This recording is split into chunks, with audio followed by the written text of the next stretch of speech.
우선은 오늘 시황부터 한번 제가 살짝 읊어드리도록 할게요. 일단 비트코인 시장은요, 연준 쪽에서 경기 침체는 아닐 거라는 그런 발언을 해주면서 인플레이션을 잡기 위한 금리 인상은 부담이 없을 거라고 시장이 받아들였어요. 어떤 얘기냐면 경기 침체는 아닐 거라는 어떤 기대감 그리고 완화적 스탠스가 시장에 자리를 잡았기 때문에 그거를 호재로 받아들여서 어느 정도 긍정적인 반응을 해주고 있는 느낌이라고 보면 되는데, 일단은 긴축 속도가 좀 조절이 될 거라고 시장에서 받아들였기 때문에 이 나스닥 같은 경우에는 굉장히 빠르게 또 올라왔습니다.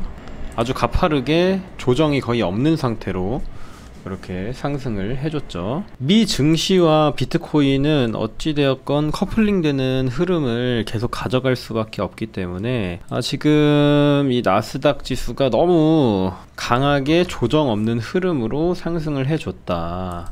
자, 그리고 제 추세선 하나만 그어 볼게요. 자, 이렇게 또 저항받는 부분이기도 하죠. 지금 이렇게 내려오는 추세에 저항을 받고 심리가 변할 수 있는 심리 전환점 구간에 도달을 했습니다. 어찌 되었던 간에 나스닥과 비트코인은 연동되는 흐름을 가질 수밖에 없다. 이 구간을 강하게 돌파해 주지 못하면 자, 요렇게 또 하방으로 향할 수 있는 채널이 형성이 되겠죠. 여기서 추세를 돌려가지고 새로운 방향성을 만들어 주느냐, 아니면 이 심리전환점 부근 그리고 내려오는 추세, 자, 그리고 이 보조지표도 굉장히 과매수권에 도달했다고 말을 해주고 있는데, 여기를 뚫지 못하면 결과적으로 방향성은 하방으로 계속 유지가 될 수밖에 없는 상황이기 때문에 나스닥은 지금 굉장히 중요한 위치에 있습니다. 만약에 나스닥이 여기서 밀리게 되면 비트코인도 당연히 따라갈 수밖에 없는 흐름이 되겠죠. 일단은 비트코인이 지금 얘도 중요한 구간이긴 해요.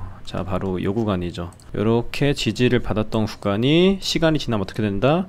저항으로 바뀌게 되는 건 이제 우리 방에 계신 분들은 다 알고 계실 겁니다.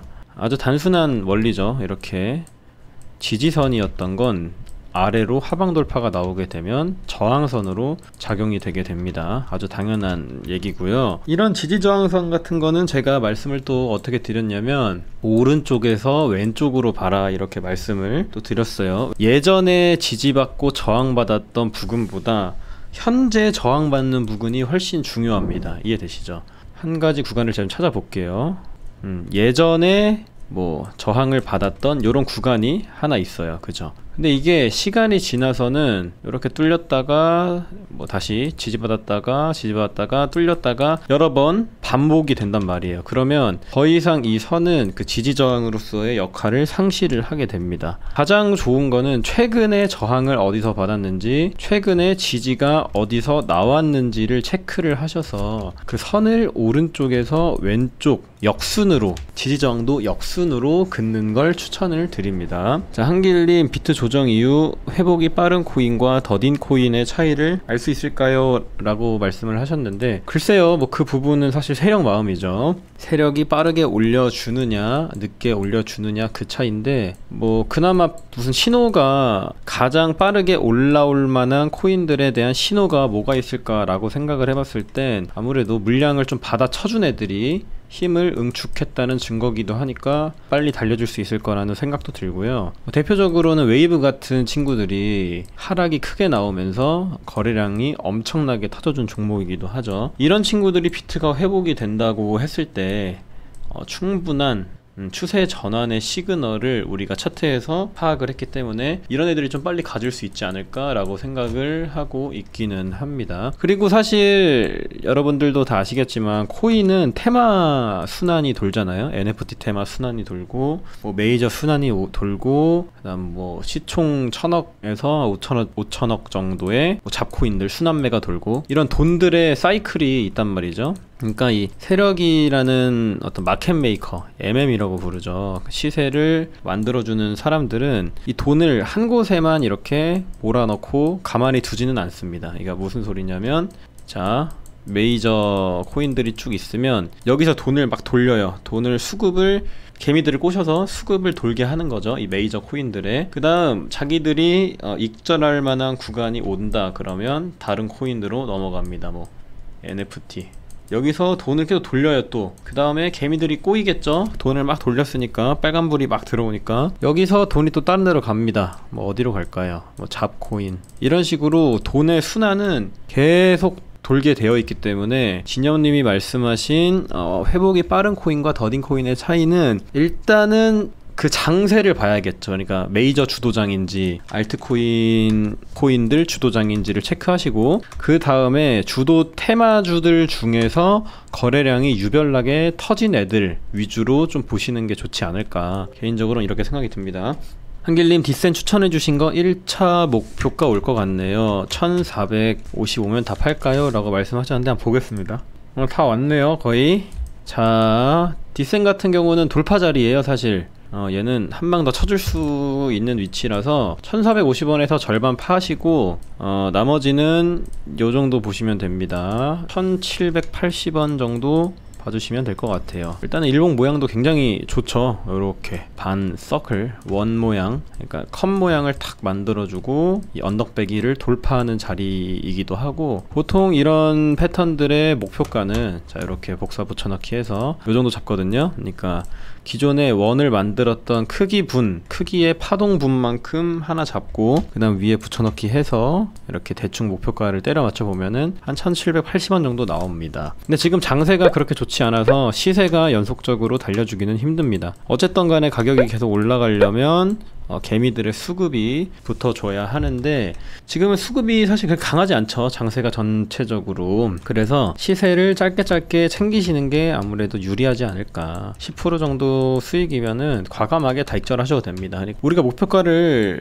정해놓은 뭐 가격대가 있을 거 아니에요. 뭐 1700원이든 800원이든. 근데 그 가격대가 온다는 보장이 없잖아요. 그러니까 줄 때 드시는 것도 좋을 것 같습니다. 장길님 2일 뒤가 CPI 발표인 걸로 아는데요, 저는 지금 비트가 CPI 발표 앞두고 거래량이 좀 죽어있는 걸로 맞죠? 거래량이 죽어있어요. 자 보시면 일봉으로 보겠습니다. 이거 보이시죠? 거래량이 이렇게 계속 줄고 있습니다. 이렇게 일봉의 거래량이 지속적으로 감소를 하고 있다. 그래서 저는 생각이 드는 게 사실 비트가 이 적어지는 거래량으로 돌파를 할 수 있을까라는 생각이 좀 들기는 해요. 오는 10일 이번 주 7월 소비자 물가 지수 발표를 하죠. 이번 주에 7월달 전월달의 소비자 물가 지수를 발표를 하는데 그 결과치에 따라서 시장은 또 방향을 새로 결정을 해줄 겁니다. 자, 근데 지금 미국에서 소비자 물가지수 전망치를 어느 정도로 잡았냐면 8.7% 정도로 잡았어요. 전월달이 제가 알기로는 9.1% 정도 나왔죠. 9.1%보다는 낮은 수치를 전망을 했는데, 즉 컨센이 한 8.7 정도 된다. 그래도 이 8.7이라는 거는 여전히 높은 수치라고 보셔도 됩니다.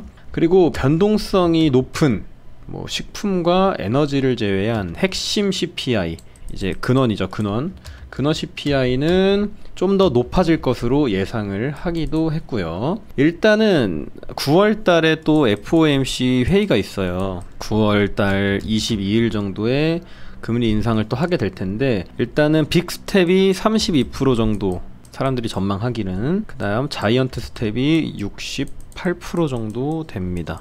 자, 자이언트 스텝이 0.75% 인상이고요. 빅스텝은 0.5% 인상이죠. CPI가 낮게 나온다면 빅스텝으로 진행이 될 것 같고, CPI가 또 뭐 예상치에 부합하거나 상회만 해줘도 자이언트 스텝으로 흘러갈 거라고 생각을 하고 있습니다. 자, 한길님 RSI 다이버전스 볼 때 RSI가 14일 기준이니까 다이버전스도 14일을 넘어가면 신뢰도가 떨어진다고 하던데, 그럼 4시간이나 30분 이런 시간 분봉 기준으로는 몇 틱으로 봐야 되나요? 글쎄요, 저는 뭐 14일을 뭐 넘어가든 말든 신경 안 쓰고 다이버전스만 보거든요.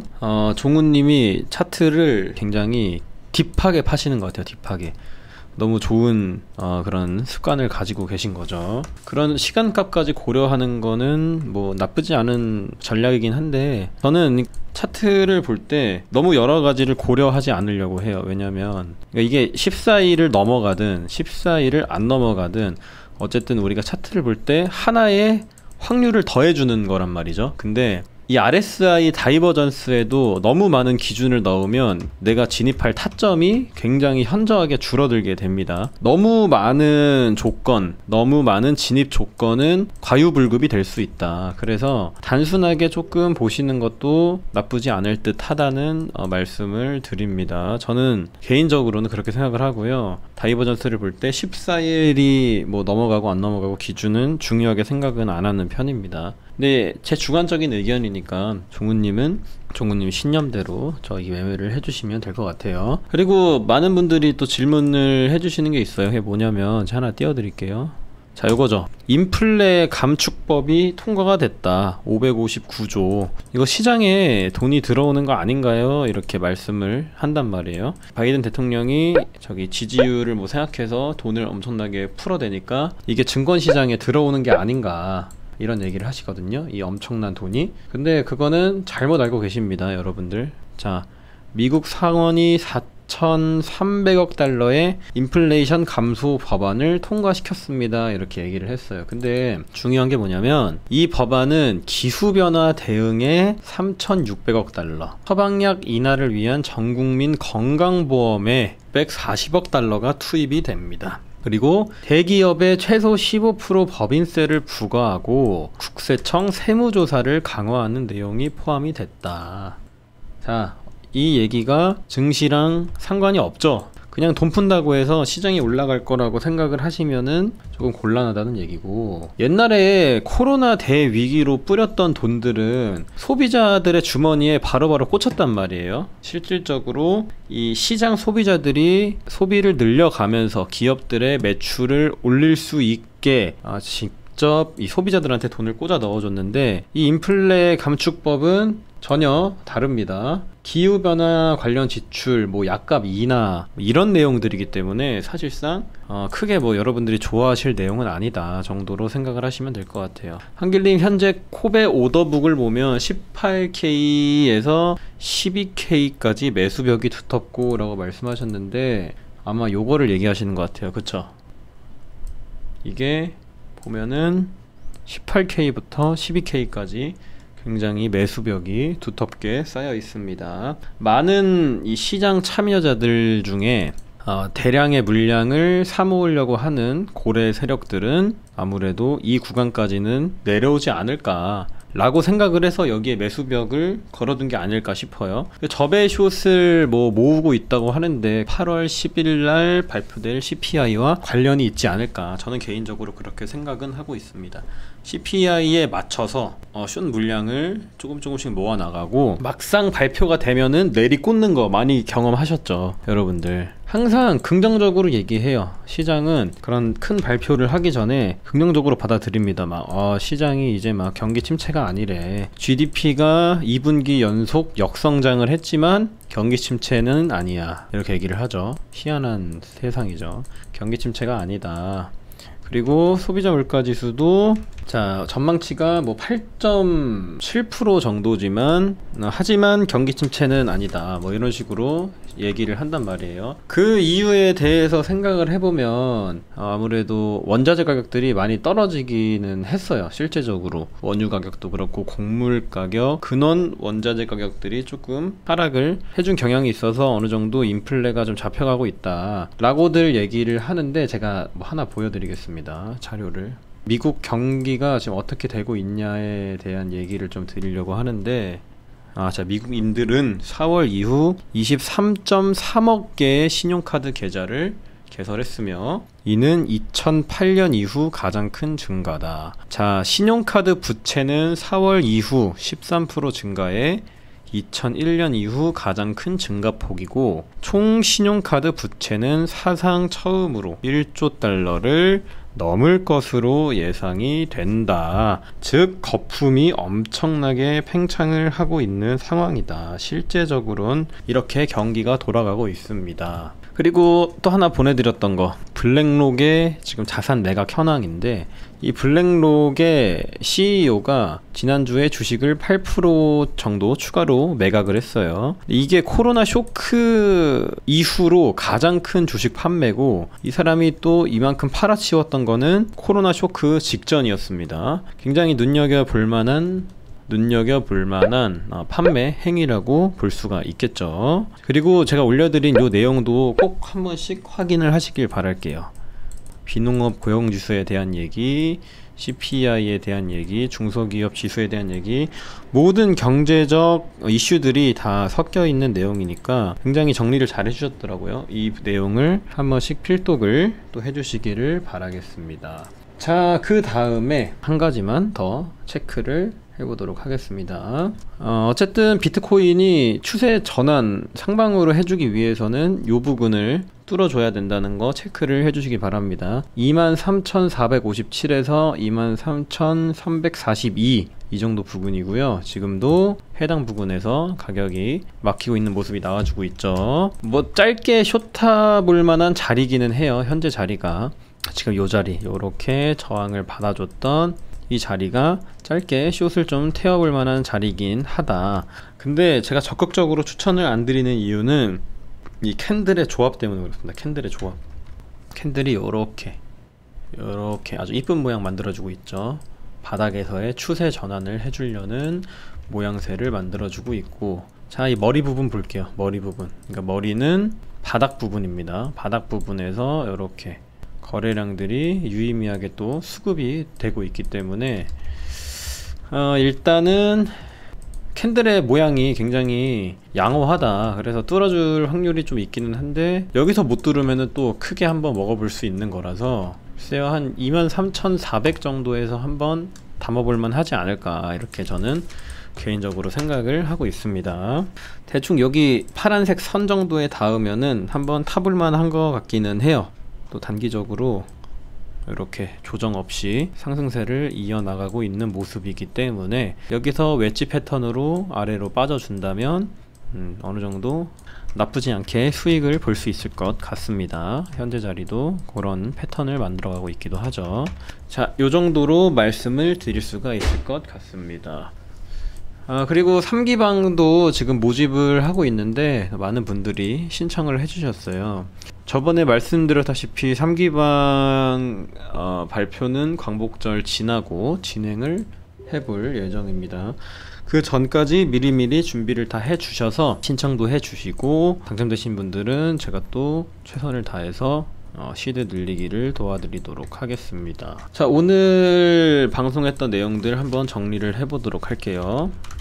비트코인의 심리 전환점은 어디다? 심리 전환점 23342, 23457 이 부분을 뚫는지 체크를 한번 해주시길 바라겠고, 인플레 감축법 통과, 이건 증시에 좋은 내용은 아니다. 별로 상관없는 내용입니다. 이전에 코로나로 뿌린 돈들은 다이렉트로 소비자들한테 들어가는 거였지만, 지금은 기후변화 대응, 처방약 인하, 법인세 부과, 전혀 증시랑 상관없는 내용들입니다. 이런 정보가 나왔다고 해서 여러분들이 야, 또 돈 풀면은 시장 엄청 올라가겠네, 이렇게 바라보지 마시고 그 기사가 말해주는 실질적인 내용이 뭔지 체크를 한번 해보시면은 좋을 것 같아요. 자, 그리고 소비자 물가지수 전망치 블룸버그에서 집계한 건 8.7% 정도 되는데 여전히 높은 수준이다. 그리고 원자재 가격들 하락을 하고 있긴 하죠. 인플레가 어느 정도 잡혀갔다, 인플레가 고점이 나왔다, 이렇게 보는 입장도 있지만, 제가 저번에 말씀드렸다시피 원유 가격의 하락은 재고 급증, 수요 하락에 의한 결과이기 때문에 뚜른 판단은 어렵다. 자, 요렇게 봐주시면 될 것 같아요. 그리고 제가 알기로 이 원자재 가격들 지수가 떨어진 것도 곡물 가격의 롱 포지션들 청산 과정으로 알고 있기 때문에 여전히 CPI를 확인할 필요가 있다. 실질적으로 물가가 얼마나 하락했는지에 대해서 8월 10일 발표를 기다려 봅시다. 이렇게 정리를 드릴 수가 있겠습니다. 그리고 현재 지금 나스닥도 말씀을 드렸지만, 자, 한 번만 더 4시간 봉으로 볼게요. 보이시죠? 요렇게 심리 변화가 몇 번 일어났냐면 1번, 2번, 3번, 4번, 5번째 심리가 변할 수 있는 구간이다. 그리고 내려오는 추세에 맞고 떨어지는 구간이고, 여기서 밀린다면 다시 하방 추세로 뻗어나가게 되고, 지금은 나스닥이 굉장히 과매수권에 도달을 했기 때문에 조심하는 게 좋기는 하겠죠. 나스닥이 떨어지면 비트도 당연히 동반 하락을 하게 된다는 점도 여러분들이 기억을 해두시면 되겠습니다.